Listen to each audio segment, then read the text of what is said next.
السلام عليكم ورحمة الله وبركاته.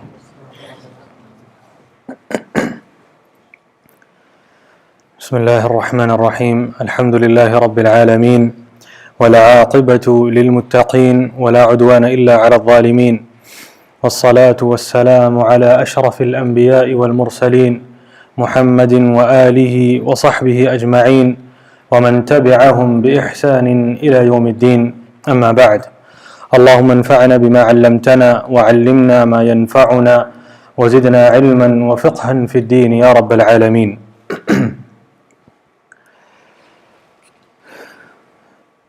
As the scenes unfold before us in Gaza and the rest of Palestine, we start with a dua that Allah Azza wa Jal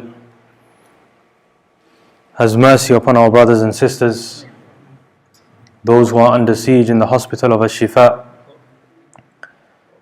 the old, the sick, the wounded, the injured, the premature babies. May Allah Azza wa Jal have mercy on them. Those of our brothers and sisters in the rest of Gaza who are undergoing hunger, thirst, sickness, being deprived of basic necessities of life, of which since yesterday even the telecommunications have been shut down, as has been stated by the Palestinian network. May Allah Azza wa Jalla have mercy on all of them. And also our brothers and sisters in the West Bank. While this is going on in Gaza, last night over 100 military vehicles attacked just the city of Jenin. May Allah Azza wa Jal have mercy on all our brothers and sisters also in the West Bank and the whole land of Palestine. May Allah Azza wa Jal alleviate their suffering and grant them freedom and liberation. Today's session, as Maulana Muhammad pointed out, following on from last week's session, we will be covering some very important points. Last week we reached up to the Balfour Declaration, and this week we'll comment a bit more on the importance of the Balfour Declaration, and thereafter the events that led up to the partition plan and the UN plan for the creation or the establishment of the State of Israel in 1947. So this is a period that we will cover today, inshallah ta'ala. So just a quick summary of what we covered last week, just to jog our memories. So we discussed the start of the ideas of Zionism, the two individuals who first came up with the idea of a nation state for Jews, which was then expanded and brought into a more life-like realization or movement by Theodor Herzl, who is seen as the father of Zionism, although there were ideas before him of the same notion, of the same type. And he came across, he coined the term, the Jewish state, and he has a book called The Jewish State. He was French, and we mentioned his works where he went around to different countries. He spoke to the British, established the Zionist organizations. They had a Zionist Congress where they discussed what the options were for Jews who were being persecuted, where to go, where to establish this place. And the first two options were Argentina and Palestine. And thereafter we talked about his friend Israel Zangwill, the British playwright, who coined the term a land without people, a people without a land for a land without people for a people without a land, which he then further on we saw that he changed his opinion. In fact, he left the Zionist movement of the Zionist Congress of Theodor Herzl, created his own, but then that disappeared. There was also the option of Uganda, which was proposed by the British government, which was rejected. We then went on to the successor of Theodor Herzl after he died, Weizmann, the Russian chemist lecturing in the Victoria University in Manchester. He made close relationships with senior individuals in the British government at the time, and they met him to get his vote. So Arthur Balfour, James Balfour, and he then started working in the munitions ministry, making synthetic acetone for munitions for World War One. In World War One, so therefore he gained a very senior role and appreciation from the British government. Thereafter, we discussed Arthur James Balfour, who was initially the Prime Minister at the time of Theodore Herzl. He was part of the group who proposed Uganda. Thereafter, he was working in the munitions ministry when Weizmann went to work there to using his expertise. And thereafter, he became the Foreign Minister of the UK under David Lloyd George. Thereafter, we also discussed the Rothschilds, Walter Leonard de Rothschild, and the number of schemes that they had. So they had the purchasing land in Palestine, which they were funding. They also gave a loan to the British government to purchase the part of the rights to the Suez Canal from the Egyptians. So they also owed him a debt, which was why eventually, when the Balfour Declaration was written, the letter was sent by the Foreign Secretary, Arthur James Balfour, to the Rothschilds. And this is where we ended with the Balfour Declaration in 2nd of November 1917. We then covered a few points after that. So we discussed, just for clarification of that time, what was happening, that in the First World War, the Ottomans had allied with Germany, and the Arab world, with the concept of nationalism or being Arab ruled by Turks, this concept which was employed by the colonial powers to bring about separatism and split the Ottoman Empire. So for example, you had Sharif Hussein in Hijaz, who was allied with the British, promised by the British rule over the Arab lands and independence for all the Arab lands. And then we had the Sykes-Picot agreement, which was a private French and British agreement with how the lands in the Middle East mainly, and a few other lands, but mainly the Middle East, would be split between the two countries. We will go into a bit detail, inshallah, of the exact map shortly.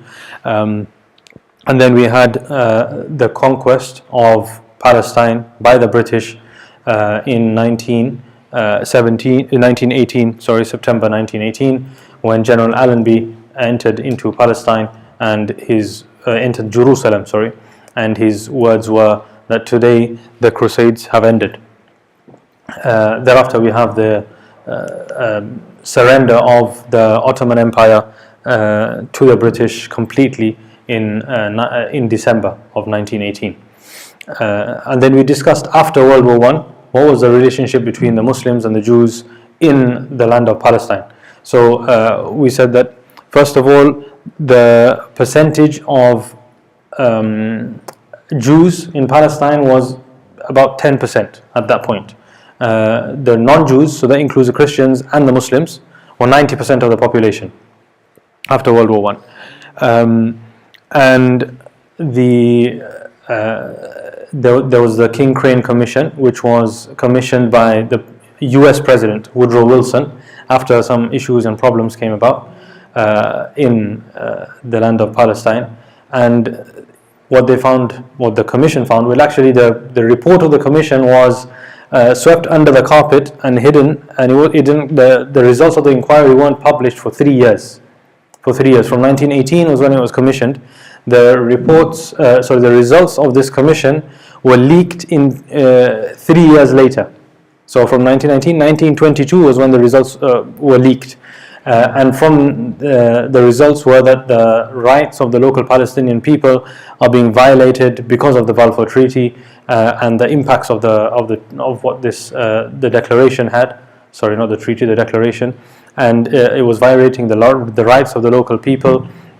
And it recommended that there should be another homeland for the Jews rather than a homeland, or rather than an area which is already inhabited by people. And then we discussed the Treaty of Versailles in the meeting in France between the winners of World War One. And when they won World War One, that's when they had the treaty where they decided who is going to rule what. And this was when Britain was given the mandate of Palestine. And this was agreed upon, and the Jews in that meeting, they made the proposals for the Zionists in that meeting. They made a proposal for a Jewish state. So this was a brief recap of last week, just so that we can carry on, inshallah. So now what we'll do is first we'll look at the Sykes-Picot map. This came before the Balfour Declaration, but again this map was kept hidden. It wasn't publicized for quite a while. And when it first leaked, it leaked in the Russian news in Russia. Thereafter, it was published in the UK and other places, by other news organizations. But it was kept hidden for a long time. So this agreement is this map. Now this map won't be very clear, but this is just a picture of the original map and the separation lines that were decided between France and Britain in the Middle East.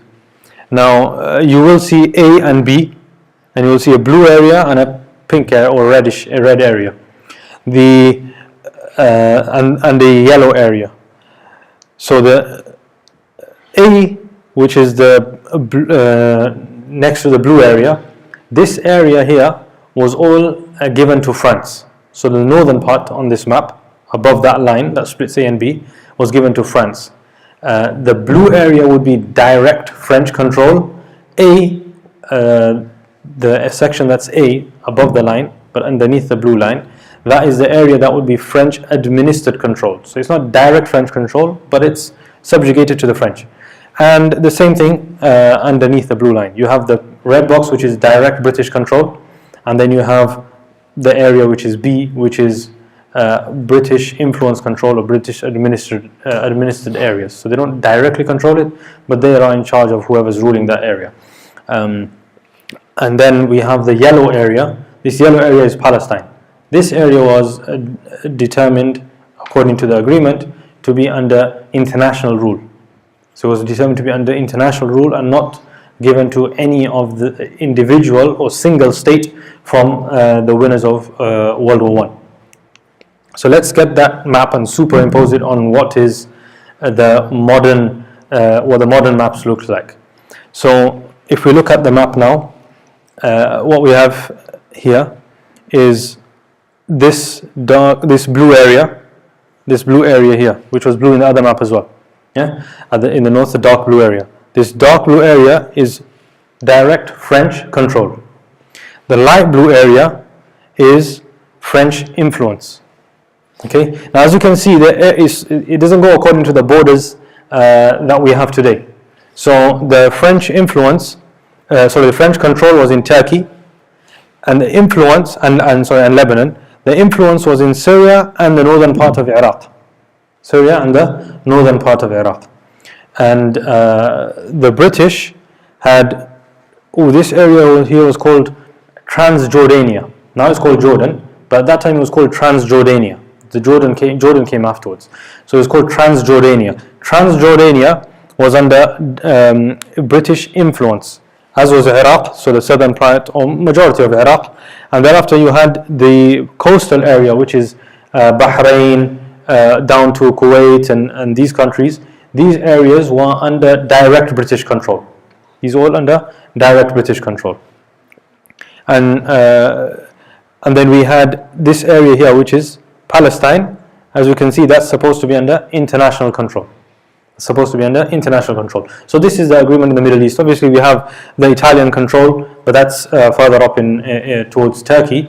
If we focus on the Middle East, it was split between France and Britain, either direct control or influence. And Palestine was designated to be an area of international control. So it wouldn't be given to a single state. However, once the Treaty of Versailles was signed after World War I, we've seen that the area was agreed by all the countries to be given to the British. So that it came under the British mandate. So the full terms of the Sykes-Picot Agreement didn't come into being. And with regards to the Middle East, and specifically with regards to Palestine, there were 3 different agreements with different borders, different maps. And so at the end of World War I, basically there were different promises made to different people. And that's why none of the original maps that were agreed upon or promises that were made eventually came into being after the World War. So you have the McMahon Agreement with the Arabs, with Sharif Hussein. This was the promise that was made to them and the Arab leaders, that this is how we are going to split up the Middle East.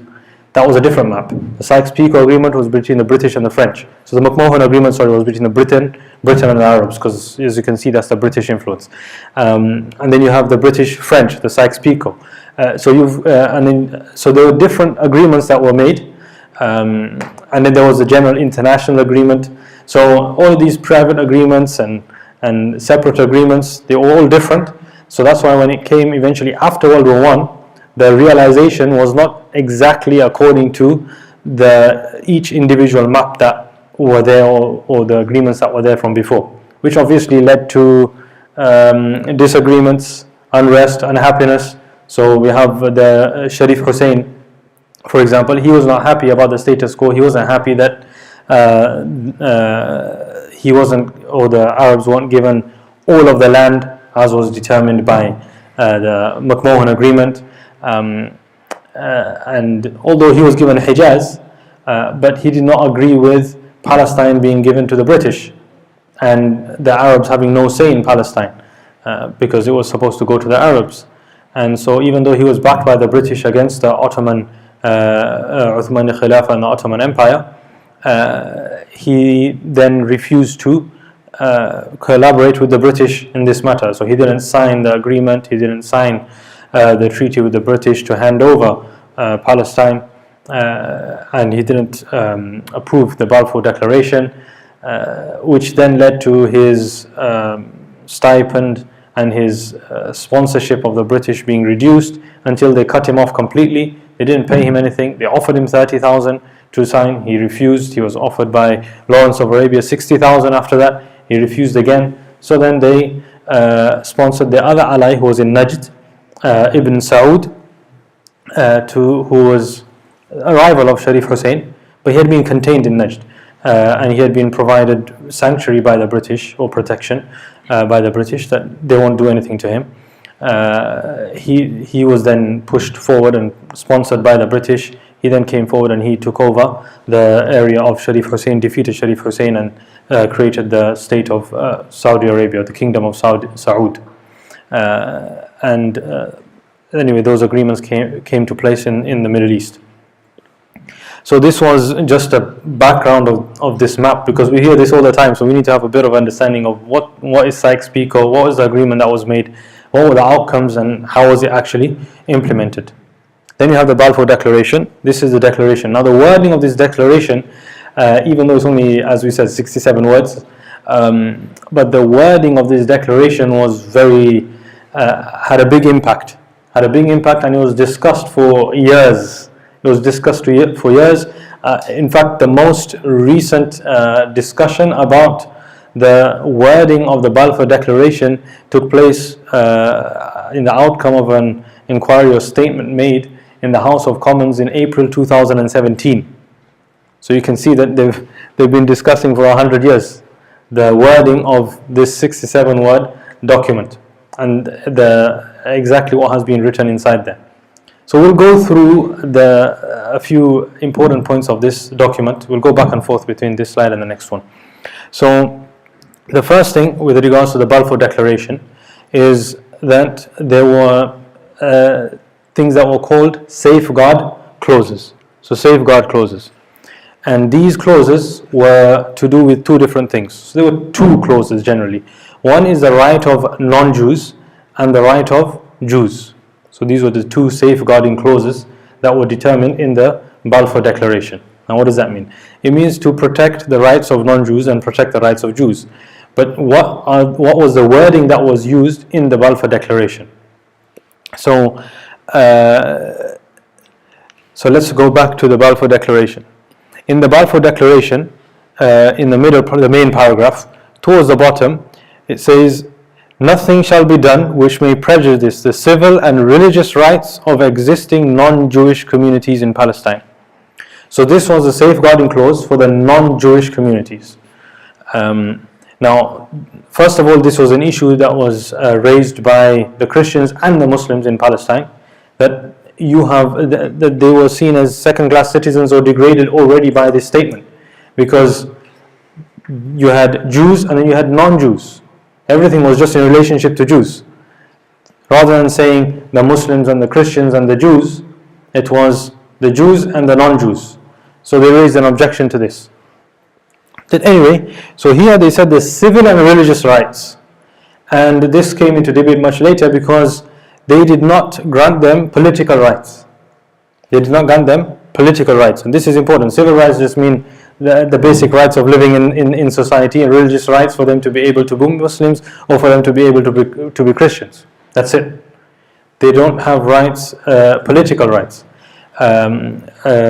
safeguarded in this treaty.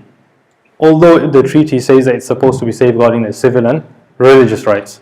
With regards to the safeguarding of the rights of the Jews, it says, or the rights and political status enjoyed by Jews in any other country.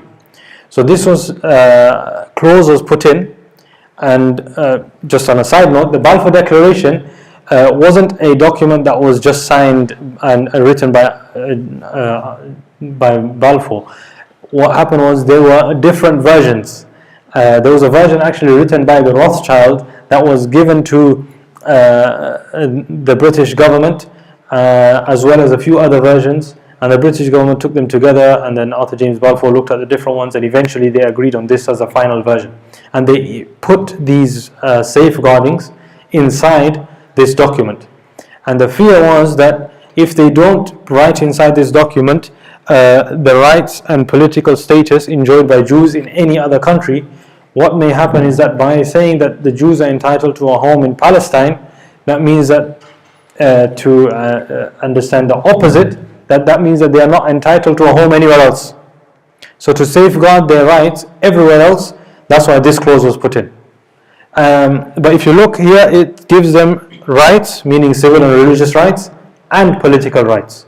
So this was an issue of contention for, as we said, a century. And when the report came out in April 2017 by the British government, the report and the statement said that this was an incorrect wording, and this was, as some say, the original sin that was committed, which caused everything to happen afterwards. And in the mistakes that were made was that the political rights of the local population, whether they be Muslim or Christian, but the local Arabs, were not safeguarded in this declaration. So those are the first two clauses.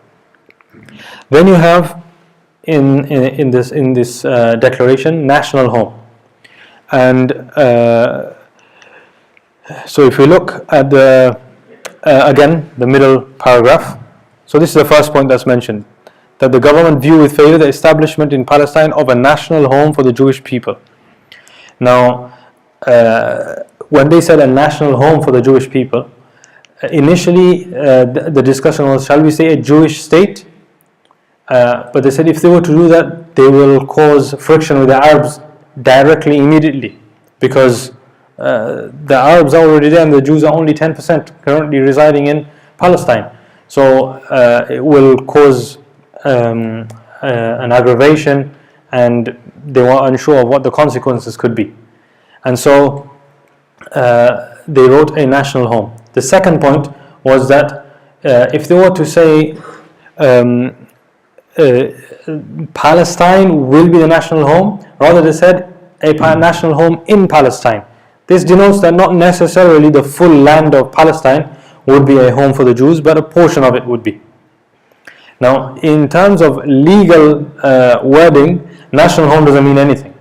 It doesn't mean a state, it doesn't mean a non-state. It's open to interpretation, and it's been interpreted by different people as different things. But, as we'll see, Winston Churchill said that the state will be created when there is a Jewish majority. When there are enough Jewish people to create a state and have control over this land, then the state will be created. That was the interpretation of Churchill and the British government in 1921. So just a few years after the declarations, 4 years later. Then we have the issue of self-determination. Self-determination, and what that basically means is that they can determine their own government. They can determine the administration of their own affairs. They can determine who rules them. They can determine how they're ruled, etc. And this is the concept of freedom, the concept of democracy, etc. And this was promised to Sharif Hussein. It was promised to the Arabs. It was promised to basically everyone who had lost. All of those countries that had gained what was regarded as independence from the Ottoman Empire after World War I, and those countries that were under the control of Germany. So it was seen that that's the meaning of self-determination. They can choose their own government, they can determine their own system of governance, etc. However, this right was not given. It was given to everyone except the Palestinians. It was given to everyone except the Palestinians, and this was clearly stated by Balfour, where he said that this right of self-determination is for everyone except deliberately and rightly for the people of Palestine. So he said deliberately and rightly. So he said it was right as well that the self-determination. The right of self-determination cannot be given to the people of Palestine. So this was a statement of Arthur James Balfour, who wrote the Balfour Declaration. So this was obviously a major issue, because now the people of Palestine have absolutely no say in. They can't make their own government. They have no self-determination. They can't make their own government. They cannot establish their state. They cannot establish any kind of governance for themselves. The British are ruling, and they've given rights to the Jews to establish a state in this land, but they haven't given the local indigenous people, who are 90% of the population, Muslims and Christians, a right to establish their own country or their own state. In Jordan, they were given the right, or Transjordan, in Arabia, in Syria, Lebanon, all of these other areas, the right was given. The only area where this right was not given was in Palestine. So there's no Palestine state in reality existing at this moment in time. Thereafter, once the Balfour Declaration the letter was sent, it was published after 1 week. So it was published in the newspapers and everywhere. It was published after 1 week. But it wasn't just published. It was spread in all of the newspapers. It was spread in all the articles in the West, in the UK, in the US. Not just that. In order to gain support of Jews around the world, the British airdropped the Balfour Declaration. So they went in planes and they airdropped the Balfour Declarations in areas where the Jews were residing, in Germany, in Austria, and all the way to Russia, in order to tell them that the British government is promising you a land in Palestine. So this is how the news of the Balfour Declaration spread all around the world very quickly.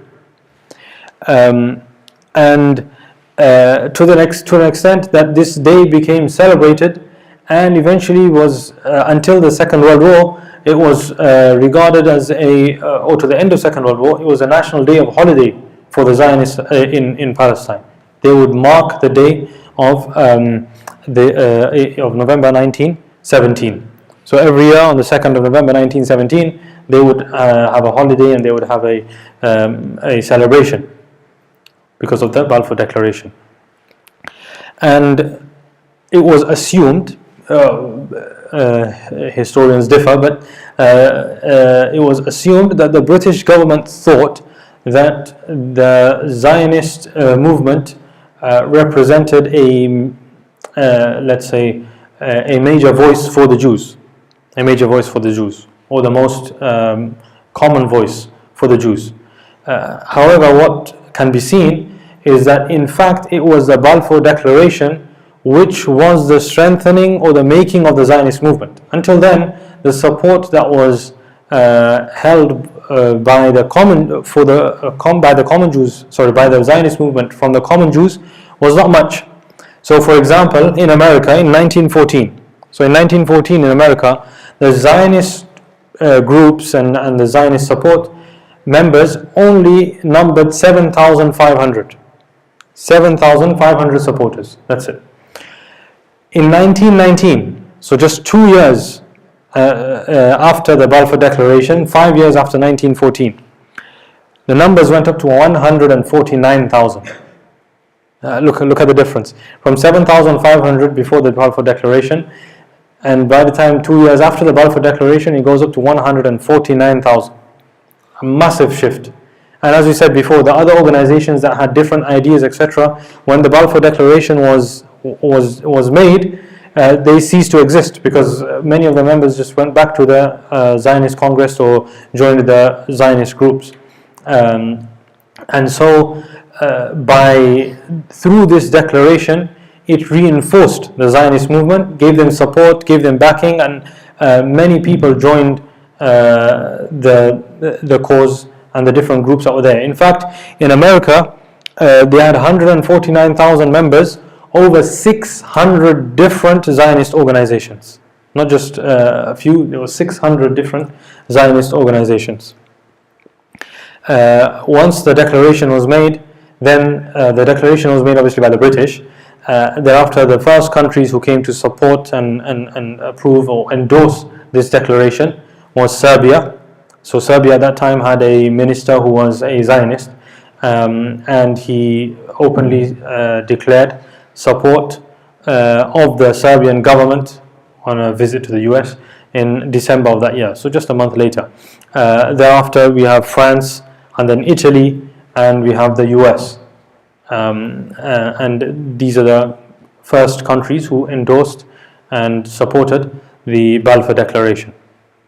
So this gave the Balfour Declaration international support, international legitimacy. It wasn't just the British, it was these other powers as well, all of them supporting the declaration of the British. So after this, obviously, it created unrest. The Muslims and Christians sent letters, representations to the League of Nations. So now we have United Nations. At that time, after First World War, they made the League of Nations. It failed because they had another World War. But they had League of Nations. So the Muslims sent representations, the Christians sent representations. You can find in the books of history, you can find letters and statements made by the Muslim leaders and the Imams there. You can find representations made by the leaders of the Christians and their priests made to the international community with regards to the problems that they are facing. Anyway, this culminated a few years later. It continued. There were things going back and forth. They weren't very happy so we have 1 year later, so when the declaration is made in 1917, in November 1918 was the first time when the Jews went around in Palestine, the Zionist movement. They celebrated the Balfour Declaration, the first anniversary, and that was when they first raised the flag with the Star of David, the two triangles, in 1918. And this was rejected by the local Arabs. Both Muslims and Christians rejected this, and they sent, again, as I said, they sent letters, etc. They demanded an understanding of why this is happening from the British mandate, because the British were ruling.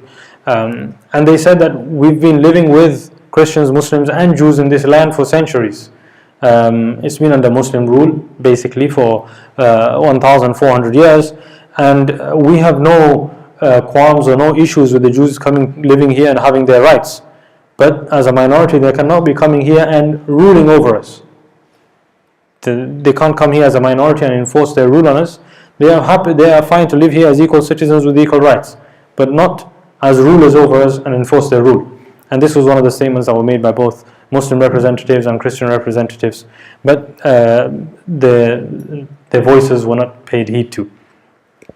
So in August 1929, we have escalations. So the year before that, 1928, the number of Zionist Jews, they set up screens and chairs and things near the Al-Buraq wall, or what's known, we know here as the Wailing Wall. And that was a year previous. Then the second year, in 1929, you had 6,000 Zionist Jews walking towards the wall, and they're walking through Jerusalem saying the wall, Tel Aviv, sorry, the wall is ours, the wall is ours. So this was obviously a provocation to the local communities, and this ended up in a escalation of fighting, etc. So they ended up in riots, and there was fighting taking place between the Muslims and the Jews, and they both killed from each other, and the Christians as well. At the end of that, 232 Muslims and some Christians were killed. So Palestinians 232 and 339 Jews were killed in these riots that took place in 1929. At the same time, obviously the British were in charge, so they came and they took control of the situation, but they were very heavy-handed. They arrested 860 individuals. They arrested 860 individuals. From the number they arrested, 700 were Palestinians. 700 were Palestinians, Muslims and some Christians. 160 were Jews. 160 were Jews. From the 700 Palestinians who were arrested, some of them were imprisoned, sentenced to imprisonment. From them, 25 were given a death sentence, and 3 of them were hung. And the 160 Jews who were arrested, they were all acquitted and let free. So this was by the British in the consequence of those riots. However, they did do an inquiry. They did do an inquiry after this, that who does the Al-Buraq wall belong to? And the result of the inquiry was that the Al-Buraq wall belongs to the Muslims, and it's actually waqf, so it can't be taken by anybody else. And the area around it is as well. Anyway, this then led on to the Arab revolt much in a few years, as more and more Jews, as the way was made easier by the British. So they would get shiploads of Jews from Europe, from Britain's shores, and take them to Palestine, and they would come off the boats into Palestine. Most of them were refugees. If you go online, you'll find pictures of them coming off the boats, sometimes no belongings at all, some of them barefoot, with no other clothing, with no shoes, with no footwear, with no belongings. And they were landing in the land of Palestine, but they were landing in large numbers. They were coming in large numbers. And this continued all the way until World War I. So we have, this then led to the revolt that took place between 1936 and 1939, which we will discuss in a bit of detail. And the cause of this there were 2 factors. One was the increased migration, and the second was the land purchases, which we discussed. The JNF was set up, which was the Jewish National Fund, which was established in order to purchase Palestinian land. And we already discussed this last week, where when they purchased the land, then no Palestinian is allowed to cultivate the land, to employ, to be working on the land, nor can the produce then be sold to any Palestinians. And so this was the rules that were set in place in order to stop the Palestinians from benefiting and to take their land. And so this obviously aggravated the local population. So let's just have a look at what the population and where the people were living prior to or at the time of the Balfour Declaration in 1917 and the migration that took place from Europe. So if you look at this map here, we'll see that the green areas are all areas which are completely resided by Palestinian or lands belonging to Palestinians. That's the green areas. The blue areas, obviously it covers not just the cities, it covers the surrounding areas of the cities as well. But this is approximately the areas where Jews were residing at that time. Majority of the Jews were residing in areas which are Jaffa, Nazareth, which is here. So these were the majority where the Jews had a higher population relative to the other areas where they were residing. Again, they were not the majority in those areas, They were in Jaffa, where they had the highest percentage of the population. They were 39%. They were 39% of the local population. In other areas, they were less. So this was the population of Palestine in 1917, 1918. And as we can see there, that under the British Mandate, so the British Mandate lasted 30 years. The British Mandate lasted 30 years after the end of World War I. After 30 years, the British just withdrew. They didn't want to have anything left to do with Palestine. We'll see why that was, but or direct involvement and rule there. So during the British Mandate, which was from 1918 to 1947, so 30 years, the population of Jews increased from 6% to 33%. They became almost a third of the population because of the immigration that took place. So can you see the two reasons why the revolts took place? One was immigration, and one was the land purchases. And so to give an idea of the numbers, so we have in 1918 small amount. So we start off in 1920, we got about 5,000, 6,000 Jews. They're coming from Europe on boats facilitated by the British to Palestine. As the years go on, the numbers who are coming per year increase. They increase and they increase. So if we look, it starts off with 5,000 in 1920. 1925 it goes up to 33,000 in 1 year. 33,000. And then if we look at the map here, we have a steep curve. We have a steep curve like this.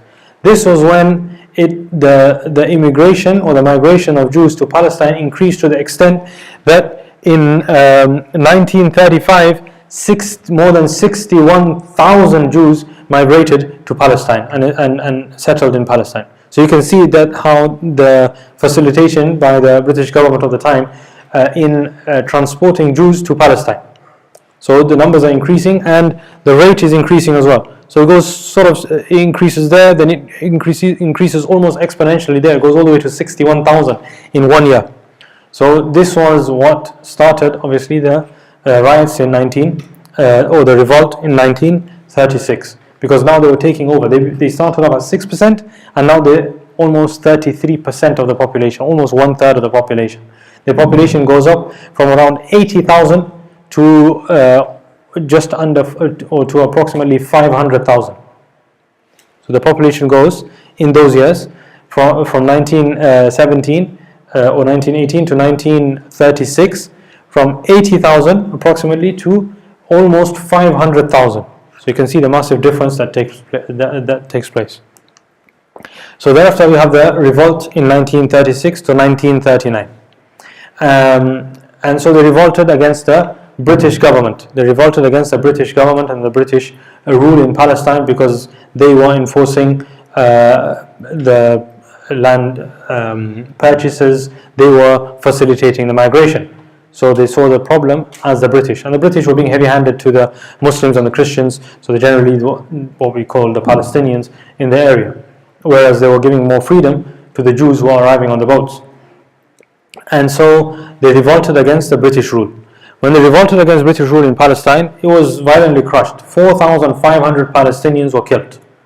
More than 4,500 Palestinians were killed in that period.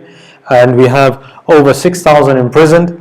And this period was very detrimental to the local population. It was very detrimental to the Muslims in Palestine because what happened was they were already weakened because of the collapse of the Uthmani Khilafah and the Ottoman Empire. They had become weakened. Defeat of World War I, they are weakened. Thereafter, the sponsorship of the Jews coming inside, the British rule, not allowing the Palestinians to have much say, and so they are further weakened. Now they have their leaders, etc. When the revolt takes place, the British rule targets these the local leaders of the population, and they are killed or they are basically exiled. They have to escape from the country and go abroad.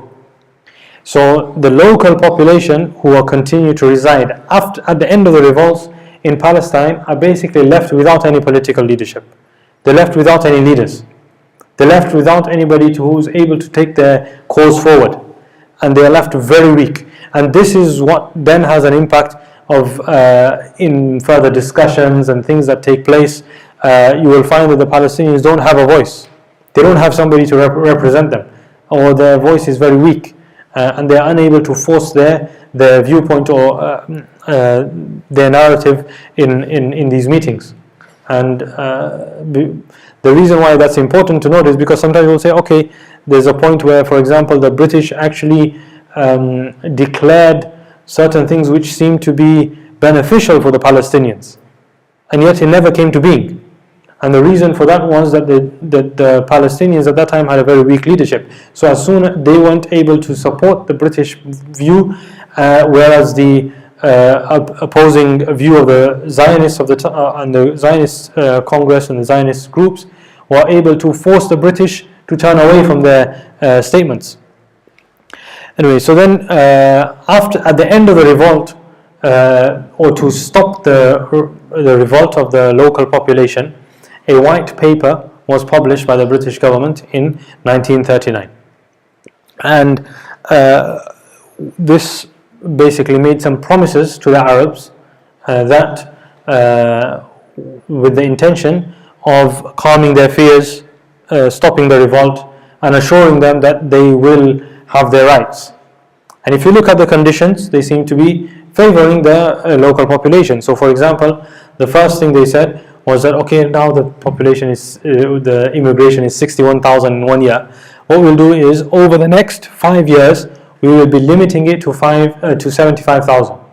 So 75,000 over 5 years. Okay, so not 75,000 each year, 75,000 over 5 years. That's the maximum limit of the number of Jews that we will bring into Palestine. That was the first point that they made in this white paper. The second point was that after 5 years, any Jew who would want to come and reside in the land of Palestine would need permission from the local Palestinian population. That was the second point. So for 5 years, the British will bring in 75,000 maximum. After 5 years, anyone else who needs to come, they would need permission from the local population. So basically, like now, anyone wants to move to any country, they need a visa, they need permission. Thereafter, the third condition was that basically in majority of the areas of Palestine, purchasing of land by Jews would be forbidden. So it's prohibited for any Jews to purchase any more land, because that was one of the core reasons of the revolt. And they also promised to the Palestinians that a Palestinian state will be created with defined borders in 10 years. And the reason why this is important, because as we said, the Palestinian state hadn't been created, obviously before World War I it didn't exist, because for 1,400 years it was all part of the Muslim rule. After World War I, it was British mandate in the area of Palestine, but the borders weren't specifically defined. The promise was made in 1939 that the borders will be defined and a Palestinian state will be created in 10 years' time. Okay, so this was the white paper. What was the reaction? The white paper, as we see it, seems to be positive for the local people. However, as we said, due to lack of leadership and weakness of representation, what we have is the Zionists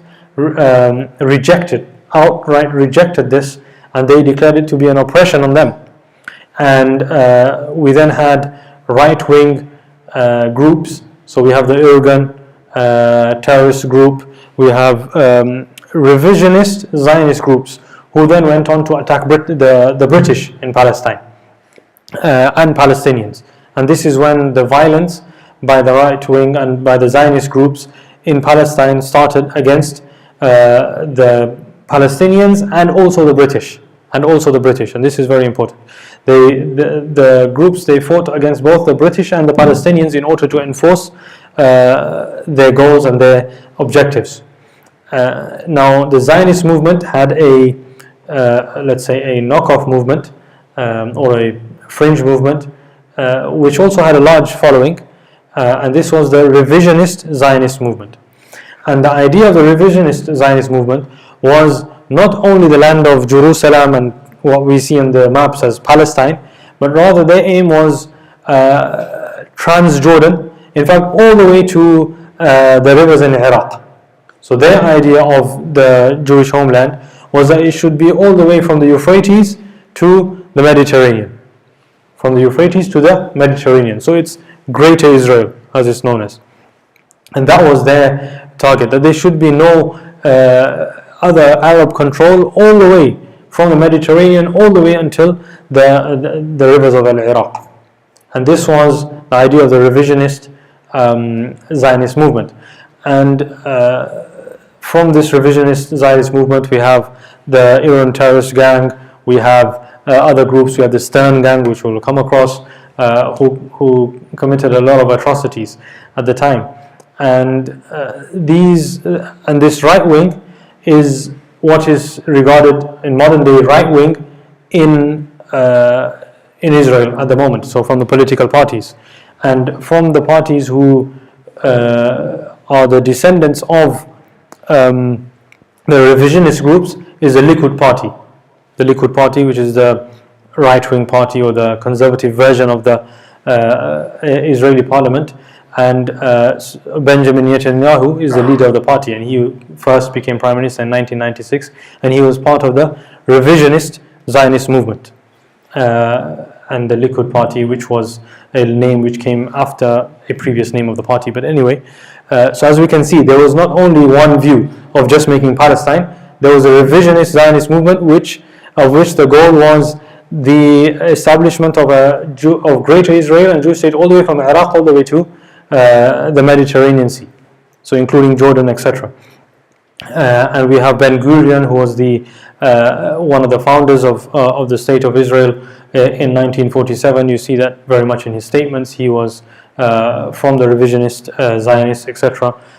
Without going into too much detail, but it's important to understand that the Zionists also have what they call revisionist Zionists, who want to take over the whole land all the way from Iraq to the Mediterranean.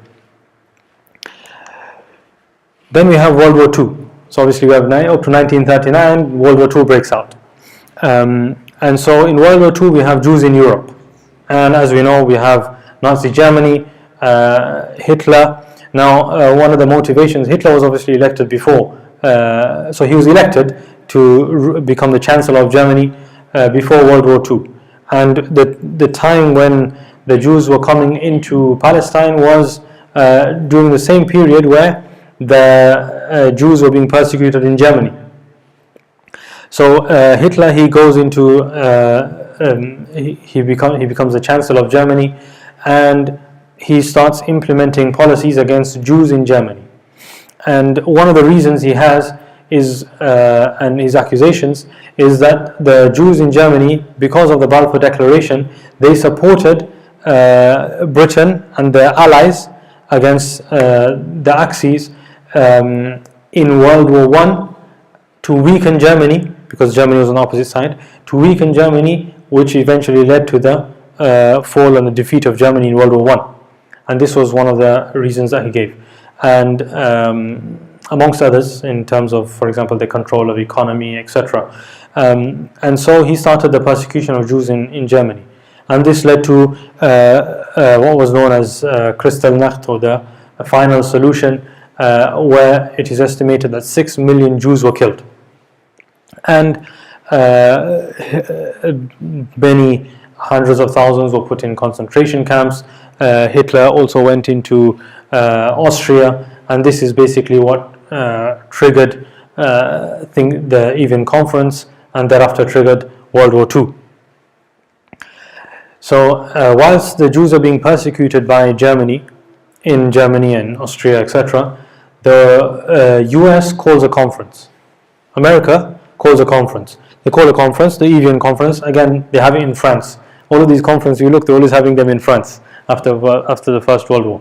So they have the Versailles, then you have the Evian Conference. They have this conference in France, and the discussion of this conference, the whole reason why this conference is that what shall we do with the issues of Jews being persecuted in Germany and the areas under German control, and the Jews are escaping from there, where shall they go? Where shall they go? And you will see statements from British ministers of the time that we cannot have these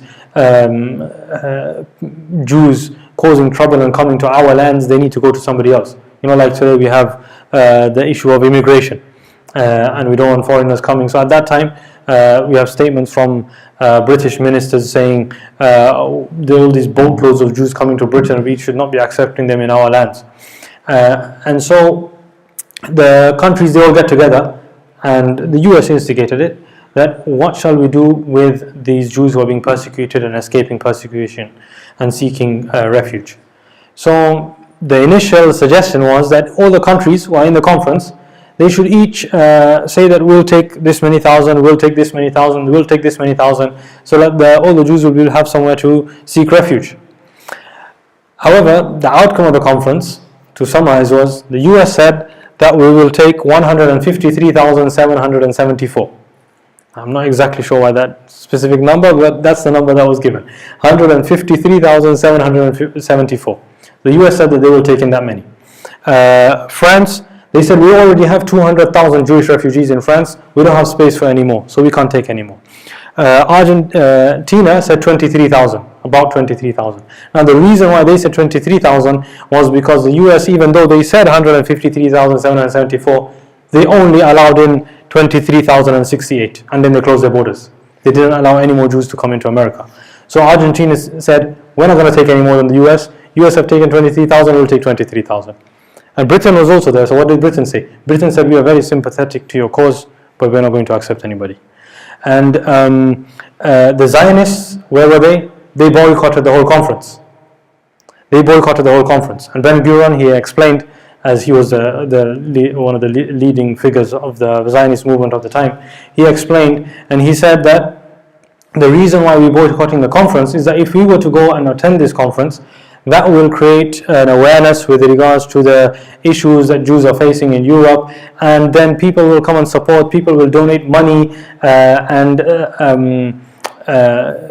they'll set up organizations to fund the repatriation or the establishment or homes for Jews in different countries around the world. And we don't want that, because if they were to go to all of these countries around the world, there won't be enough Jews to come to Palestine to give us a majority. And therefore, we should boycott the conference. Because if we boycott the conference, there'll be no funding for Jews to go and live in other places around the world. They'll have to come to Palestine. And there's another statement which he also made was that the persecution of Jews in Europe is not really something which concerns me.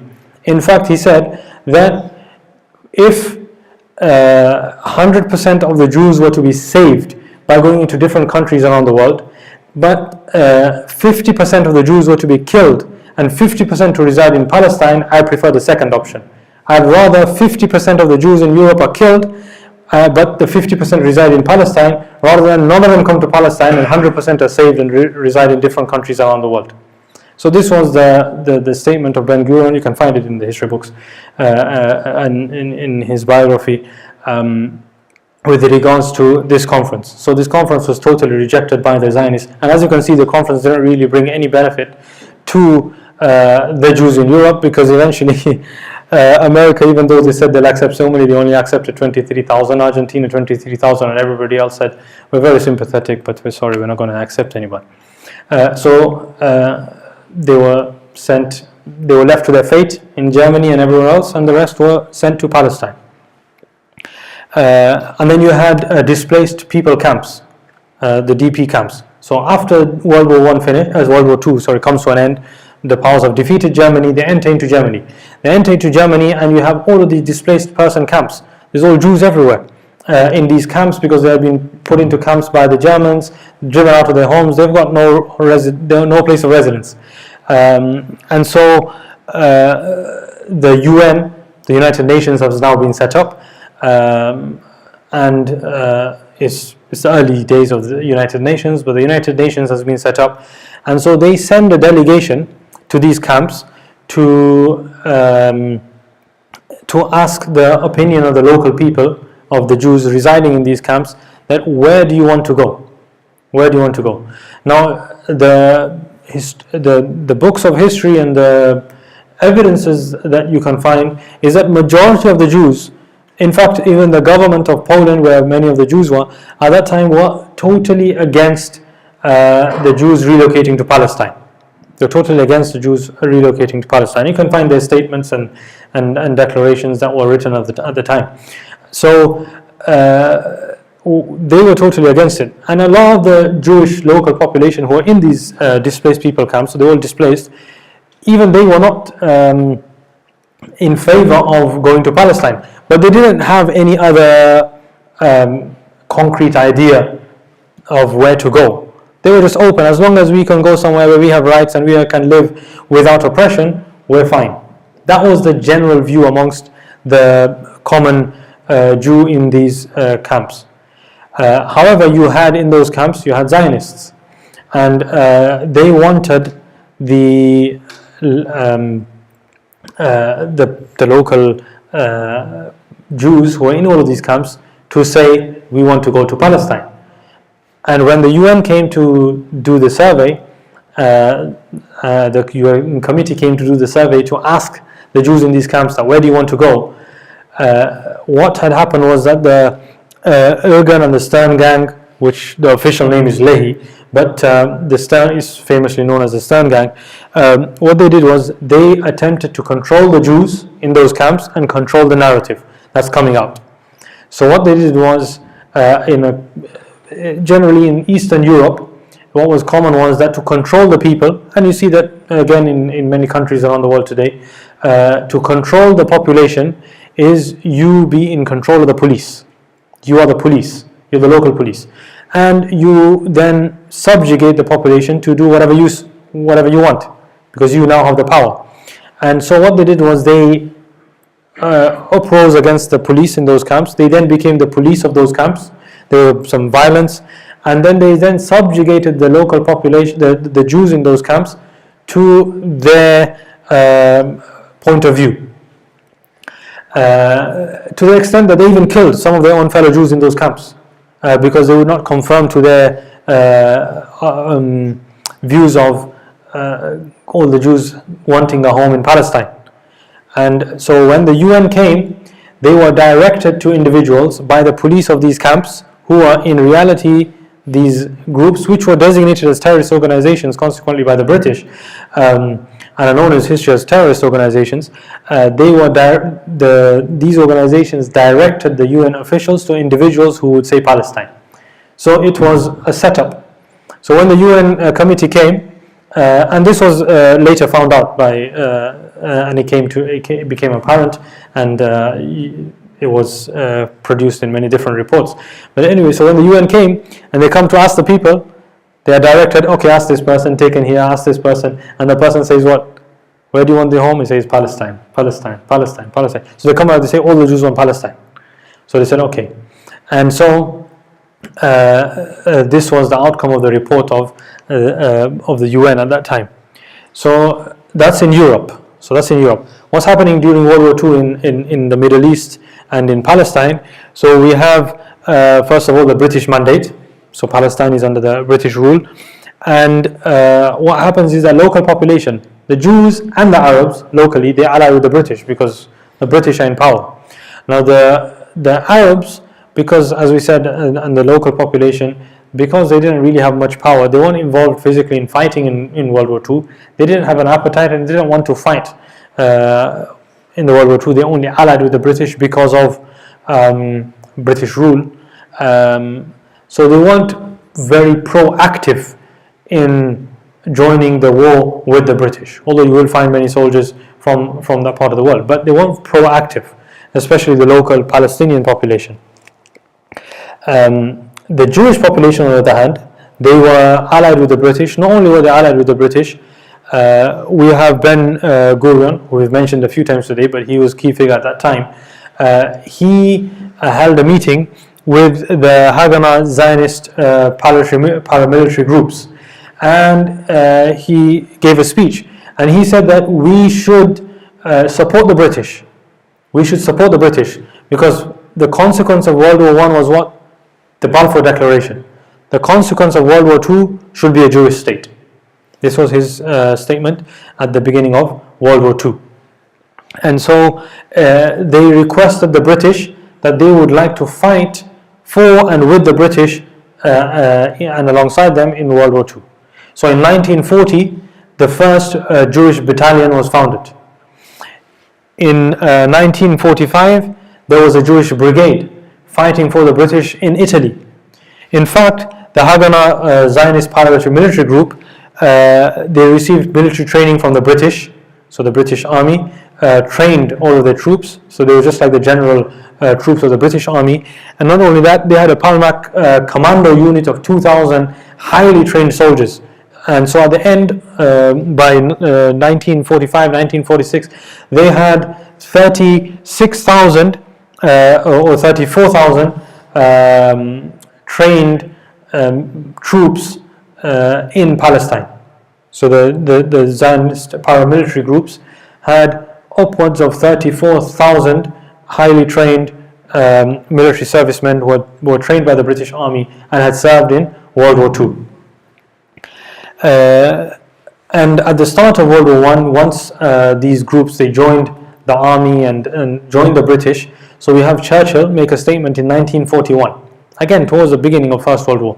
And what he said was that the creation, so in October 1941, there was a conference, and in the conference he said that seeing the support of the Jews for the British, etc., if the UK, the US and her allies are to win World War II, then we will bring about the creation of a Jewish state in Palestine in the peace conference that will end World War II. So the peace conference that ended World War I was the Versailles Conference, and the Treaty of Versailles came out, where the Jews were promised the land in Palestine, and the Balfour Declaration was made. But a state was not established, a national home. He said, if in the peace conference of World War II, we will establish a Jewish state. So this was Churchill in 1941. He did change his mind later though, because of what happened next. After the white papers, etc., we have these terrorist groups, so the Irgun and the Stain gang, who then started a movement of terror inside Palestine. So we have the British Minister of State of the Middle East. So he's not a small minister. He's the British Minister of State of the Middle East, Lord Moyne. He is murdered in November 1944 by Irgun, the Zionist terrorist group. So this is the first murder that they do of a British. That's even before the end of First World War.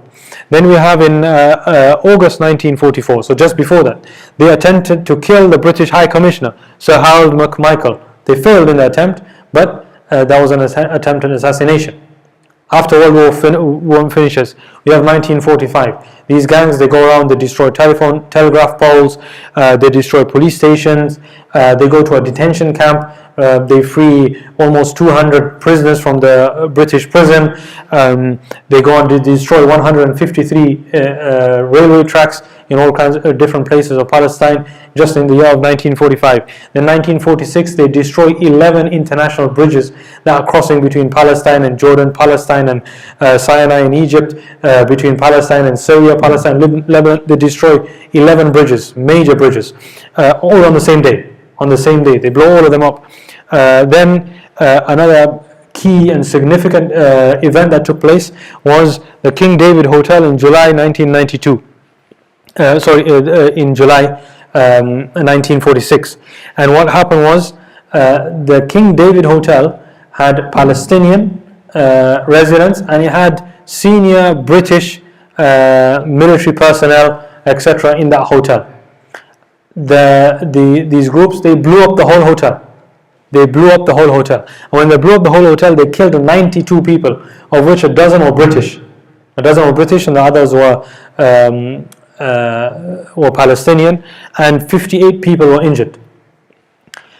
And this is the same hotel where, when Rishi Sunak just went to Palestine, went to visit Netanyahu for the agreement, they put him in the King David Hotel. I'm not sure what message they were sending, but anyway, they blew up the King David Hotel in 1946. Then in 1947, they killed 20 British Army personnel. members of the British Army. They killed 20 of them. They then set fire and arson to the Haifa oil refinery, and the fire was so large that it took 3 weeks to put out the fire. The oil refinery continued to burn for 3 weeks until the fire was put out. They then got to they then went to Acre prison, killed the British prison guards. So again, and they took about 200 or so of their members, Jews who were Zionist Jews who were imprisoned there, and they freed them. They then got 2 British officers. They hung them, they killed them, hung them, and then they booby-trapped their bodies. And the British officer who went to take these 2 bodies down, when he went to attempt to take them down, he was injured because of the explosives that were inside these bodies and the traps that they had placed inside these 2 servicemen who they had hung. So this was in 1947. So that's when the British said, okay, have had enough. I am not going to continue to have this British mandate in Palestine. I'm leaving. The British wanted to end their rule, their direct rule of Palestine. And so there was the meeting in the UN, and the UN partition plan came about after World War II. And this is the precursor to the establishment of the State of Israel. And as we mentioned already previously, that the British had been there now for 30 years. They'd seen everything that happened. Churchill had said at the beginning of World War I that we will establish a state in the peace conference. The state did not come to being because when in 1945, after the murder of Lord Moyne, Churchill then started saying, you know what, it might not be a good idea because we're taking the Zionists there. I'm paraphrasing what he said. He said we're taking the Zionists to Palestine. We're supporting them, but they are killing our ministers and attempting to murder our high commissioners and killing the British army servicemen. So I'm not sure if it's the best idea. But anyway, in 1947 they have the meeting, and this is when the UN partition plan is put forward. And on the 29th of November, so this is important, a date to remember, 29th of November 1947. 29th of November 1947, they have a vote in the United Nations. And from the states who are as part of the United Nations, 33 states, they vote yes to this plan, partition plan of Palestine. 13 vote no, and 10 abstain. So this is the point where the UN decides by a majority to establish or to make the partition plan, establish a state of Palestine, establish the state of Israel.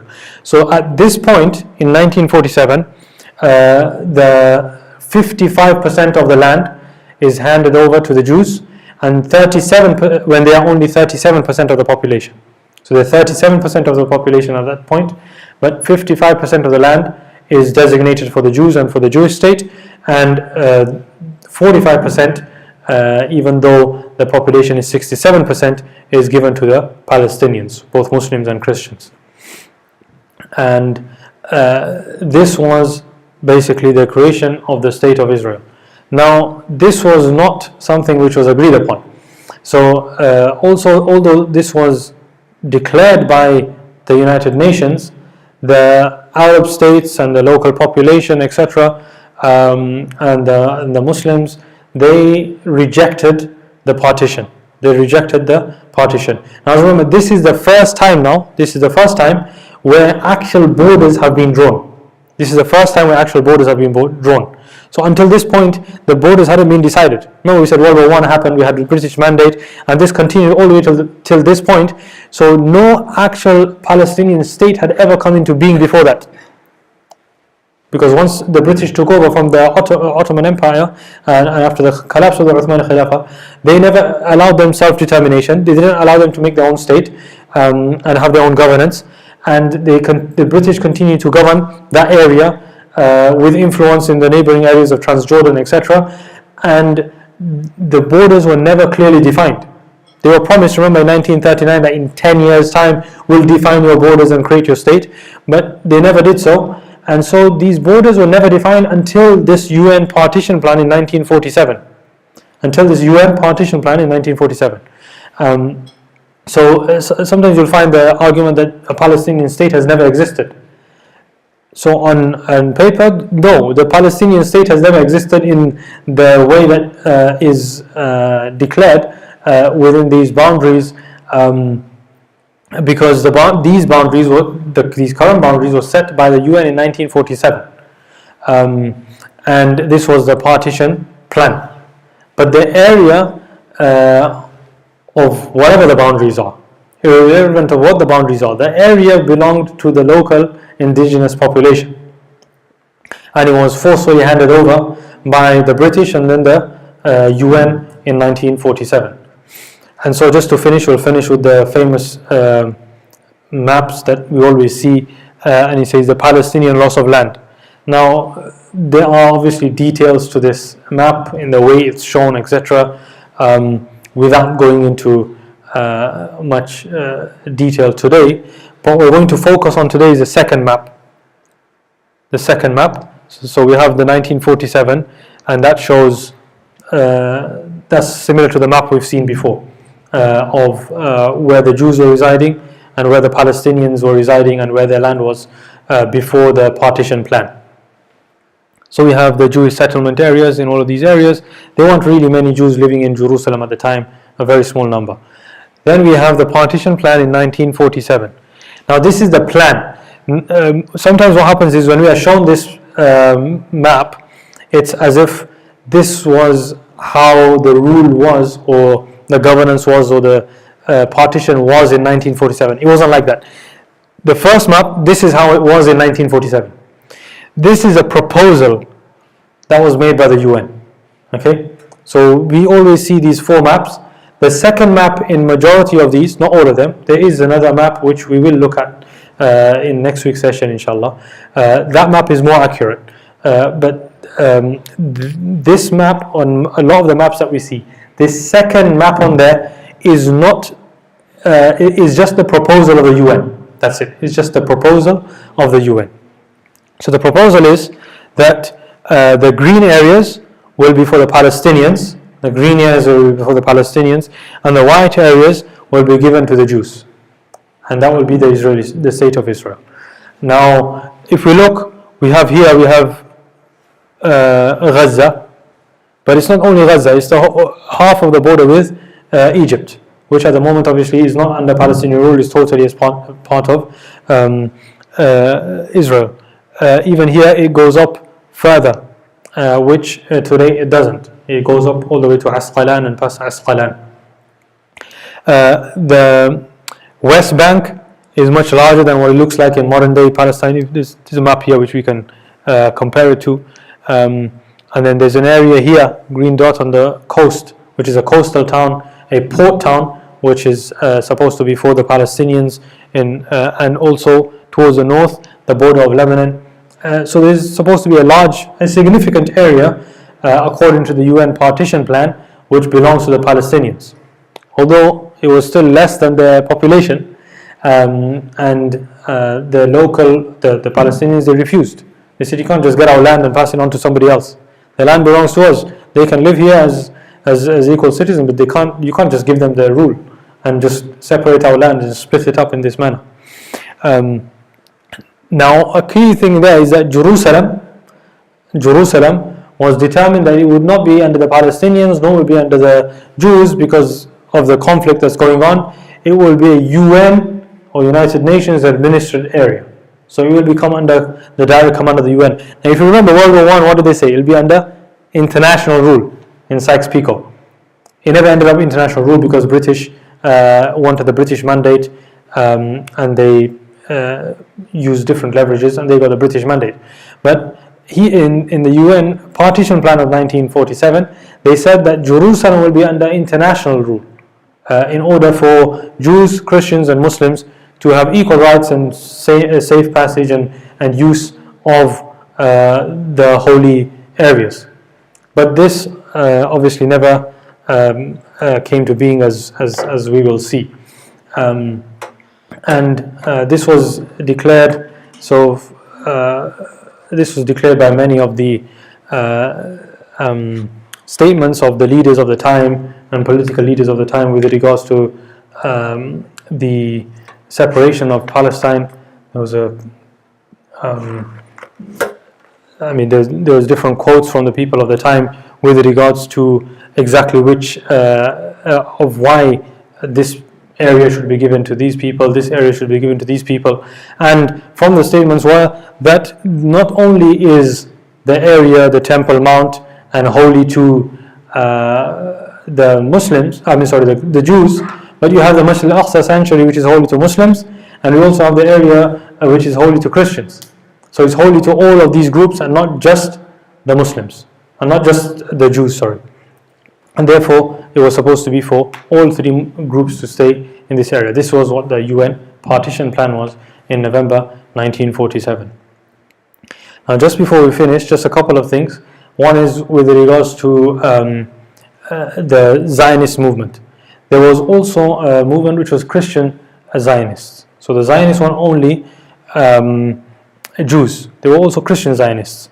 And a few things to note is that Herzl, Theodor Herzl, who was the father of Zionism, he stated that I am an agnostic, basically meaning that I don't have any affiliation to any religion at all. I don't believe in religions. The first minister who had been sent by Britain to Palestine was a secular Jewish Zionist. He was secular. He wasn't religious. And you will find this is a common theme amongst a lot of these leaders of the Zionist movement of the time. You also have Christian Zionists who are basically in line with the evangelical Christians, and what they believe is, and so they believe, like Muslims believe, like we believe, that Isa alayhi salam will come back. So they believe in the return of the Messiah. But what they believe is that for the Messiah to return, the Jews have to return to the Holy Land. For the Messiah to come, the Jews have to go to the Holy Land. And thereafter what will happen is the Messiah will come, so Jesus or Isa alayhi salam will come. He will then fight the Jews. The Jews will have two options: either convert to Christianity or be killed. Thereafter there will be no Jews left, and Isa alayhi salam, or the Messiah, Jesus, will rule, and his throne will be on the Temple Mount. This is the belief of evangelical Christians. And so this is where and this is a common theme of belief amongst evangelical Christians and the Christian Zionist movement. And it's actually built on anti-Semitism, but they support the Jews, and they put all of their support for the Jews to be able to go to the land of Palestine and establish their state, because they want to bring about the coming of the Messiah and the coming of Jesus and the final prophecies that they have been promised. And so you will find this in even classical literature of Christian Zionists from that time, evangelicals from the time of from the 1930s, 1940s up until today, who in certain groups or in certain conferences, they will discuss the killing of Jews, and they will discuss anti-Semitic opinions. But then on the other side, they will facilitate and support and voice their support for the creation of a Jewish state and establishment and strengthening of the Jewish state. And a manifestation of this was just a few days ago. For example, when they had the pro-Israel rally in America, they had a very famous Christian Zionist who addressed the rally, and as part of his speech, he said that this land belongs to the Jews, and the only capital that they can have is Jerusalem, etc. He said all these things. But if you go and look back, he said that Hitler was sent by God in order to force the Jews to go to Jerusalem. This same man. So this is the view of the Christian Zionists and evangelicals, and it's a common view amongst the evangelical Christians. So the Zionists are not only Jews, they are also Christian Zionists, and this is basically where their belief comes from. It's not for love of Jews or the assistance of Jews, it's because they want their prophecies to come about. And this is something that's very important because they were also supporting at this time.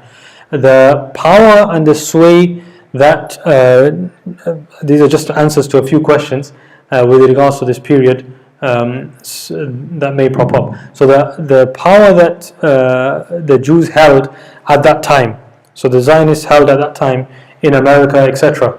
Why was the question is why was Britain giving all of these rights to the Jews and signing things off? Why was America supporting them, etc.? When the numbers were not much. So the historians they have discussed this. Majority of the opinion that basically the number or the influence of the Jews was miscalculated by the British, or specifically the British at that time, as well as other powers. So, for example, Woodrow Wilson, who was the President of America at the time of the Balfour Declaration, his two main advisors were Zionists. And so they thought that it would be easier to gain the US support for Britain in their wars and etc. Towards the end of World War I. Then we also have what they also assumed was that the Zionists were a major faction in the US and were supported by a majority or a large portion of the Jews because of the positions that those who were part of the or members of the Zionist movement had. But as we said, the numbers were actually very little. There were only 7,500. It was just that they were more organized. The rest of the Jews weren't organized. They were just living a normal life. But the 7,500, because they had a goal and because they had something which they were looking for, they were organized. They had groups. They had setups. They had aimed for political influence and economical influence, and therefore it gives them more weight than they actually hold in society. The apparent weight, and this was the case in Europe and in America. So that's one of the reasons. Another reason is that Britain had its own agenda in order to gain the support of the Jews in all of these different places, so that they could support Britain, weaken the enemies, and enable Britain to gain the upper hand. So these are just a few miscellaneous points with regards to this period. Inshallah, next week we will continue from what took place after the partition plan, which was rejected by the local population. So it was rejected by the Arabs and the Muslims and the Christians. It was welcomed to an extent by the Zionists, Jews who were residing there, and then how events unfolded following on. And these are the events which then eventually lead us to where we are today. Inshallah, if there are any questions before we finish, it's been slightly longer today than expected. I might have missed something in there. In terms of the Irgun group, which was the Zionist Jewish group actually, and they eventually turned terrorist elements, they've been trained by the British, as probably what I understood, they've been trained by the British. Eventually they go against British to expel them out of the land. In fact, when the British are already supporting their mandate, their perspective of things, actually, why they want them to expel out of the land and then attack them? Yeah, so the question is with regards to the Irgun group, trained by the British. If they are supported, then why do they want to get rid of the British? So the first thing is that they initially did their own training before World War II, and they had gathered weapons, etc. Thereafter, when World War II came about, they joined the British efforts. Britain said, welcome, ahlan wa sahlan. Whoever can help us to fight, help us to fight. So they were brought in, they were trained, etc. But we have the white papers. So the white papers, when they were published, they were seen as a huge problem by the Jews, by the Zionists, because what those white papers promised was, after 5 years, no more Jews can come without the permission of the local Palestinians. The Palestinians will be given power and establish a state, and Jews cannot purchase any more land. And so they saw that the support of the British for the establishment of their state had started to diminish and decrease. And so that was a major reason. Any other questions? Yeah, the Jewish Zionists, so they didn't have a land at the start. So after they were given land, instead of being grateful, why did they believe that there should be something called Greater Israel?